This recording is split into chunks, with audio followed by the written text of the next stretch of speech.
That view never seems to get old. And that's what you can expect when you head to Perilla, right here in the shadows of downtown, right off Milwaukee Avenue.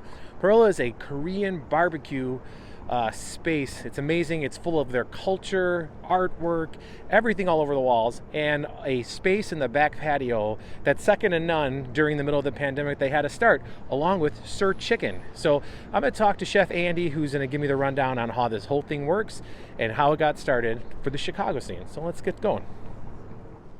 This is some of the artwork that you see when you walk into this amazing space here at Perilla Korean Barbecue, and also home of Sir Chicken. And this is the man behind the madness, Chef Andy. How you doing, sir? Good. Thank you for coming. No problem. So it's you and your best friend. You guys have been friends since you were kids. Yeah. And you both made your way through the restaurant industry to then come together, 2019, to open up this concept here, right? Yeah. So about July 2019, we officially opened as Perilla, but we were working on it for a few months before that.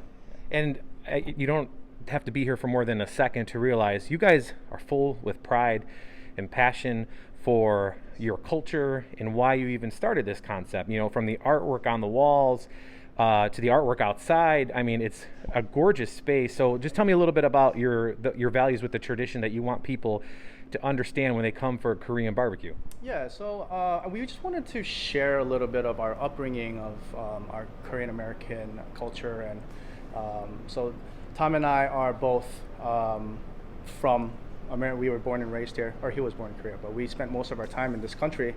So we wanted to somehow share our American culture that we experience as well, kind of through our lens, which was not traditional to a lot of people, and a lot of people can be intimidated by experiences that they're not so familiar with. So we wanted to kind of just make it more approachable and share that with our city.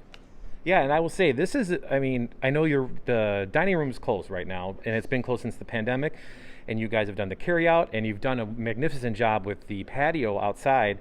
But when things reopen, and to a degree outside in the patio, but really it's inside where it shines with the experience of cooking right on the table here. And you have a way where the room's not smoky, the things get sucked underneath with fancy contraption you guys have, but it's a whole experience in itself. Yeah, so you mentioned the downdraft hood system we have here. It allows people to experience our food without reeking like smoke and barbecue and things like that. So that's a definite plus to our experience here. But yeah, we're just trying to provide a fun space for people to come in and enjoy time with their friends, their loved ones, and also kind of see like a different side of Chicago. There are a lot of other cultures here to experience, and I think we really, Koreans have not really had an opportunity to showcase it. So it's Thomas and I are trying to take advantage and really showcase what our culture has given to us. And you can see it right when you walk in at the front vestibule there. What is that piece called? That one that Thomas was saying that if you were in Korean culture, you had one of these in your house, or your mother did, or your grandmother did. What is it called? So it's basically a mother of pearl kind of dresser. So we searched long and hard for these dressers with the intention of turning it into a host stand. Mm-hmm. But yeah, like his grandma, my grandma, wherever you go, you're gonna go into, if you go into their bedroom, you'll see like some sort of dresser with some sort of mother of pearl artwork on it, which is kind of like the name Perilla itself. It's just an homage to kind of our upbringing. And other homages that you have is the pottery, the artwork on the wall, all things very important to you guys, right? Yes, absolutely.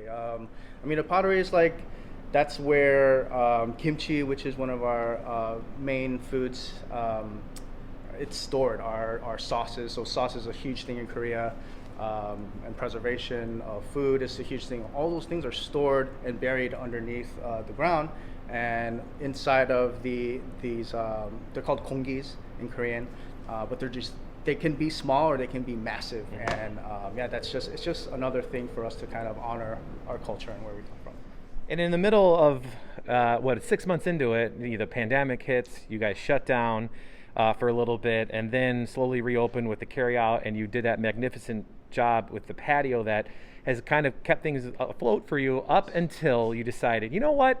In the middle of this pandemic, I'm going to start another concept out of the same space, the same kitchen, the same everything, but Sir Chicken. And that's kind of been the lifeline, if you will, to get through this pandemic for you guys, right? Yeah, it's definitely helped us tremendously. So it came about because, like you said, the pandemic hit us. People just weren't going out. There was a lot of fear with the COVID-19 going around, which still is. And yeah, people were just very hesitant. And I think that for us, it's like, what can we provide that gives comfort, familiarity, and we all love as well. And the consensus was pretty much the same around the board, and it was, we all love fried chicken. It's huge in Korea.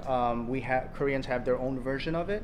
Our version is the flavors are a little mix of, like we kind of do everything here, a little Korean, a little American, spicy, but yeah, it's more of the southern American style rather than the traditional Korean style chicken. And I asked you earlier about where Sir Chicken came from, and you mentioned that a great story just about how during wartime American soldiers were in Korea and celebrating Thanksgiving, but there were no turkeys to be had, so they fried some chicken, and then everybody in that region was like, what is this, right? They fell in love. So yeah, during the wartime, the Korean War, early 50s, Korea was extremely poor as a country, and the American soldiers would fry up this chicken during Thanksgiving to celebrate, and they would share it with the Korean soldiers as well.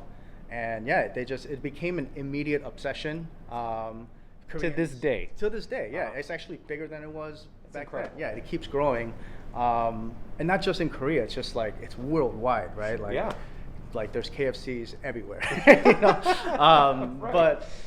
But Korean people, for some reason, they're obsessed with the fried chicken and beer. There's actually a term called chimek, which is chicken, and mekju is beer. And that's just like... Sounds like a perfect afternoon, right? Yeah, exactly. So during the war, the Korean people were very, very poor at this time, and meat was very expensive. So they held chicken in a very high regard.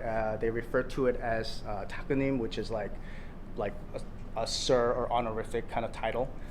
So that's kind of what we went with the Sir Chicken. Fantastic story. It really is. So for people who want this, is it a different platform to order the chicken versus the barbecue? So if you go on our website, it's all available under our menu as well with the Sir Chicken and the Perilla. But online on the Uber Eats and the Grubhub, they're two separate concepts. Because eventually we do want to open our own brick and mortar and kind of let Sir Chicken do its own, separate from Perilla. What are the websites you want people to go to? So right now it's just PerillaChicago.com. It's PERILLA Chicago.com. Same thing with the social media?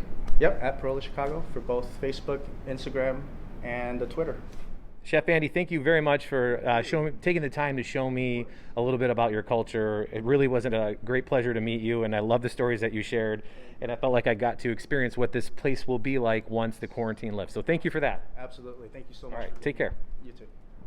And that is Perilla, Korean barbecue, Sir Chicken, the whole thing, an experience that you need to try once doors reopen. Right here off of Milwaukee Avenue in the shadows of downtown, TBARNAS at WGNTV.com. If you have a suggestion for the Chicago scene, that's TBarness at WGNTV.com. Thanks for watching. We'll see you later.